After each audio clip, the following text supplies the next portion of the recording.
Family देखिए,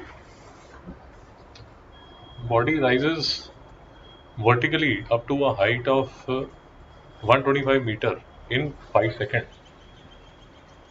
and then comes back to the point of projection. तो कहने का मतलब आपके पास let us assume एक बॉल है, बॉल, तो बॉल आपके हाथ में ऐसे, आपकी बॉल आपने ऊपर फेंकी, यहाँ से ऊपर फेंकी, ये यहाँ तक ऊपर गई, वो साइज में बॉल का इंक्रीज हुआ, साइज उतना ही है, और ये जो डिस्टेंस है, जो उसकी मैक्सिमम हाइट का जो डिस्टेंस है, वो डिस्टेंस है 125 मीटर। और 125 मीटर ये 5 सेकंड में राइज कर जाती है, 5 सेकंड में, यहाँ से लेके यहाँ तक ये 5 सेकंड में राइज कर जाती है। Find the total distance travelled, displacement, average speed, average velocity of the body. एक चीज आप याद रखिए,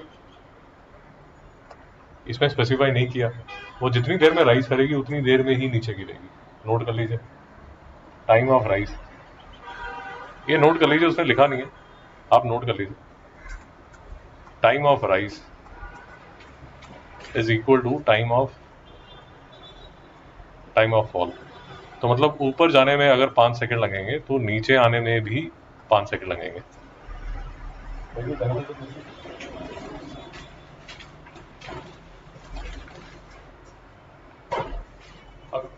ये बहुत सुंदर एग्जांपल है to understand the difference between, basically इसमें जो आपको चीज़ें समझ आनी शुरू हो जाएंगी, टोटल डिस्टेंस और डिस्प्लेसमेंट में जो डिफरेंस होता है वो इस एग्जांपल से बड़ी अच्छी तरह समझ आता है। तो सैम जी बताइए, टोटल डिस्टेंस कितना है? 125 बहुत बढ़िया। टोटल डिस्टेंस बेटा 125 प्लस 125। क्यों? क्योंकि ऊपर जाने में 125 किलोमीटर मीटर, और नीचे आने में भी 125 मीटर। तो जो टोटल डिस्टेंस है वो कितना हो जाएगा? 250 मीटर। आपको डाउट? अब देखिए, इसमें आपको ये जो न्यूमेरिकल है इससे समझ आता है कि भाई स्केलर और वेक्टर में फर्क क्या होता है। जो डिस्टेंस है वो स्केलर है, उसको फर्क नहीं पड़ता यार, उसको डायरेक्शन से कुछ मतलब नहीं है, वो तो जितना आप मीटर चलेगा ऑटो का उस हिसाब से वो बिल बना देगा। बट जो डिस्प्लेसमेंट है उसको फर्क पड़ता है डायरेक्शन से। अब एक टाइम थोड़ा सा मैं आपको डिटेल में लेके जाता हूँ, बट एज्यूम कीजिए कि आप ये बोलते हैं कि जो ऊपर वाली डायरेक्शन है वो पॉजिटिव है। सैम जी समझ आया? जब ऊपर वाली डायरेक्शन पॉजिटिव है, मुझे इसकी तो एक्सिस की ज़रूरत ही नहीं है, तो अगर आपने डिक्लेयर कर दिया कि ऊपर वाली डायरेक्शन पॉजिटिव है, सैम थोड़ा ध्यान से समझिए, जब बॉल ऊपर जा रही है तो 125 मीटर पॉजिटिव है, बट जब बॉल नीचे आ रही है तो 125 मीटर नेगेटिव होगी। बेटा नहीं समझ में आया? इसलिए डिस्प्लेसमेंट जो होगी वो क्या होगी? 0। नहीं समझ में आया? सैम जी को डाउट? इसीलिए आपको बोल रहे थे कि भाई जो डिस्प्लेसमेंट है वो पॉजिटिव और नेगेटिव हो सकती है, बट जो डिस्टेंस है वो हमेशा पॉजिटिव रहता है। नहीं समझ में आया? क्योंकि आप वेक्टर की दुनिया में जब हैं तो वेक्टर की दुनिया में हमेशा आपको डायरेक्शन स्पेसिफाई करनी पड़ती है। एक चीज और नोट कर लीजिए, इस एग्जांपल में काफी चीजें समझ आती हैं, नोट कर लीजिए। This is a motion in one dimension. पहले नोट कर लीजिए फिर समझाया जाएगा। वन डायमेंशन का मतलब बेटा ये हुआ कि आप यहां से यूं ऊपर गए और यहीं से आप नीचे आ गए। सैम जी समझ आ गया? आप एक ही डायमेंशन में घूम रहे हैं। नहीं समझ आया? एक ही एक्सिस में आप,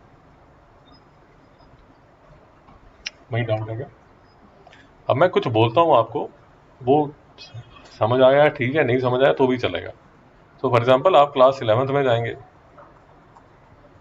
तो आपको कराया जाएगा मोशन इन 2 डायमेंशंस। उसमें सैम देखिए क्या किया जाएगा, ऐसे आपके हाथ में बॉल दी जाएगी, और जैसे बॉल आप पार्क में खेल रहे हैं या ग्राउंड में खेल रहे हैं या स्कूल में खेल रहे हैं, वो जो बॉल है अगर आप दूसरे अपने फ्रेंड की तरफ फेंकते हैं तो ऐसे प्रोजेक्टाइल मोशन में वो जो बॉल है वो आपके फ्रेंड के हाथ में गिरती है। सैम जी आपको समझ आया जो मैं बोल रहा हूँ? अब ये जो मोशन है, this is a motion in 2 dimensions. Sam इसमें ना 2 डायमेंशन हो जाते हैं, इसको बोला जाता है वाई एक्सिस, इसको बोला जाता है एक्स एक्सिस। अब देखिए, इसमें ये वाली जो डायरेक्शन है ये पॉजिटिव है, और ये वाली जो डायरेक्शन है, ऊपर वाली जो डायरेक्शन है, वो आपने स्पेसिफाई की हुई है, वो पॉजिटिव है। साहब आपको समझ आ रहा है जो मैं बात कर रहा हूँ? वन डायमेंशन का मतलब ये हुआ कि आप ये एक स्ट्रेट लाइन में या तो ऊपर नीचे करते रहेंगे या आप आगे पीछे करते रहेंगे। बेटा समझ आ रहा है? बट एक ही डायमेंशन है। बेसिकली जैसे ट्रेन होती है ना, जैसे ट्रेन होती है, वो पटरी में सिर्फ आगे पीछे आगे पीछे आगे पीछे जिंदगी भर करती रहती है, और तो कहीं नहीं जाती। ये तो नहीं कि सड़क की तरफ चलो मैं घूम के आती हूँ, बोर होगी, ऐसा तो नहीं है। तो अप्रोक्सीमेटली आप ऐसे मान सकते हैं कि जो ट्रेन की जर्नी है वो वन डायमेंशन है। सो फॉर एग्जाम्पल राजधानी जो है वो दिल्ली से बॉम्बे, बॉम्बे से दिल्ली, दिल्ली से बॉम्बे, बॉम्बे से दिल्ली, अप्रोक्सीमेटली वन डायमेंशन सीधा। ऑफकोर्स जो ट्रेन है स्ट्रिक्टली स्पीकिंग नहीं है, क्योंकि वो घूमते फिरते जाती है, बट फॉर आर हमें सिर्फ समझने के लिए हमने उसको बोल दिया कि वो वन डायमेंशन है। और टू डायमेंशन का मतलब एग्जाम्पल ऐसा आपको बता दिया कि जैसे आप बॉल अपने फ्रेंड के साथ कैच कैच खेल रहे हैं, तो बॉल कभी देखा होगा आपने, ऐसे प्रोजेक्टाइल मोशन में जाती है, नहीं समझ में आया? अगर दूर फेंकते हैं बॉल, कभी भी आपका फ्रेंड यहाँ पर है, आप यहाँ पर है, तो फ्रेंड बॉल कभी ऐसे सीधी तो जाती नहीं। बॉल थोड़ा डिस्टेंस पे जाएंगे तो हमेशा ये वाला एक कर्व ले लेती है, नहीं समझ में आया?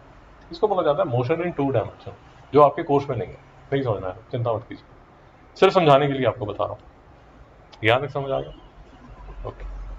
क्योंकि इस एग्जाम्पल को लेके हम काफ़ी चीज़ें समझ सकते हैं। तो डिस्टेंस डिस्प्लेसमेंट में डिफरेंस समझ आ गया। एक स्केलर है, एक वेक्टर है। कैसे डिस्प्लेसमेंट जीरो हो जाता है, कैसे डिस्टेंस जीरो नहीं हो सकता। अगर डिस्प्लेसमेंट जीरो है तो जरूरी नहीं डिस्टेंस जीरो हो गया हो। इस केस में डिस्प्लेसमेंट जीरो है बट टोटल डिस्टेंस 250 मीटर। नहीं समझ में आया? ओके, फिर देखिए, फिर से स्पीड और वेलोसिटी में डिफरेंस देख लीजिए। अब आपको मैंने बताया था कि जो एवरेज स्पीड का फॉर्मूला आप यूज करेंगे वो करेंगे total distance upon total time. Shyam ji ठीक लिख रहा हूँ? अब टोटल डिस्टेंस जो ट्रेवल्ड है वो है 125 प्लस 125। श्याम जी ठीक लिख रहा? और मैं आपको बता दिया ऊपर जाने में जो टाइम है वही नीचे जाने में टाइम है, तो 250 अपॉन 10 मतलब 25 मीटर पर सेकंड। श्याम जी आपने यही आंसर निकाला? पक्का? बट अब देखिए, एवरेज वेलोसिटी जो है, एवरेज वेलोसिटी जो है वो क्या होता है? डिस्प्लेसमेंट। इसलिए बोल रहा था, ऐसे याद रखिए, displacement upon total time. Sam समझ आया?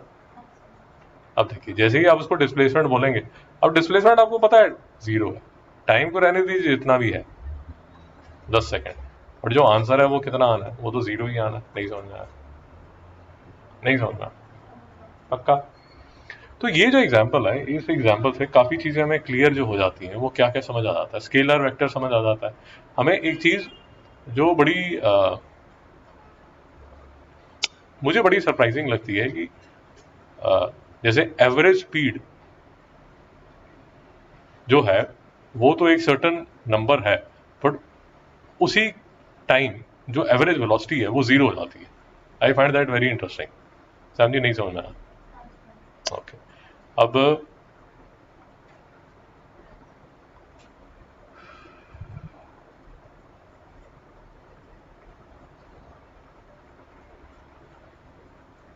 एक थोड़ा सा टेढ़ा क्वेश्चन करेंगे, चिंता मत कीजिए, मैं आपके साथ डिस्कस करूंगा। बट यही क्वेश्चन आपने शायद कभी ना कभी मैथ्स में किए होंगे, 7th या 8th में शायद आईसीएसई वाले करते हैं। और जो भी है, अब ये क्वेश्चन कीजिए, इससे भी चीज़ें हमें समझ आएंगी।